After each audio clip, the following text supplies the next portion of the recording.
If you want to change something in your life, stop collecting ideas and start working on your habits. No Pinterest board will ever bring you the life that you want to have if you don't pair it with the right actions. Because the things that you do on a daily basis are what create your future self.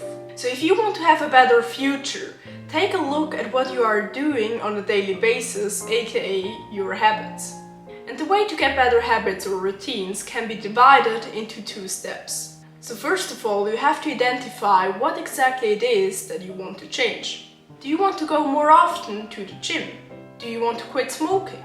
Do you want to be more consistent with creating content? What is it that you want to change?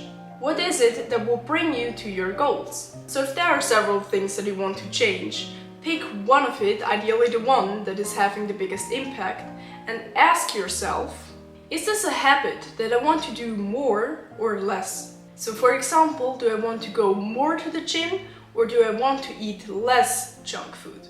Because depending on if you want to do it more or less, we will use the same principle but in the opposite way. And the principle is using friction to your advantage. So I will explain you how this works. So if you want to do more of something, if you want to create a new habit, what you want to do is decreasing the friction. And this friction could be overwhelm, could be procrastination, could be an excuse, whatever it is. There's just something that is holding you back from doing it. And that's exactly what we want to lower. So for example, if you want to go more to the gym, instead of just saying that I will go tomorrow, pick your clothes and put them next to the bed. Then also specify the time. Do you want to go at 6:30 or 7:30? Put it on your calendar. Fill up your water bottle and put it into the fridge so you know in the morning at least you get fresh cold water when you go to the gym. So basically, prepare as much as you can to make it as easy as possible. Because even when things then don't go as planned in the morning, you still got the most important things into place. And this principle you can use for any habit that you want to develop.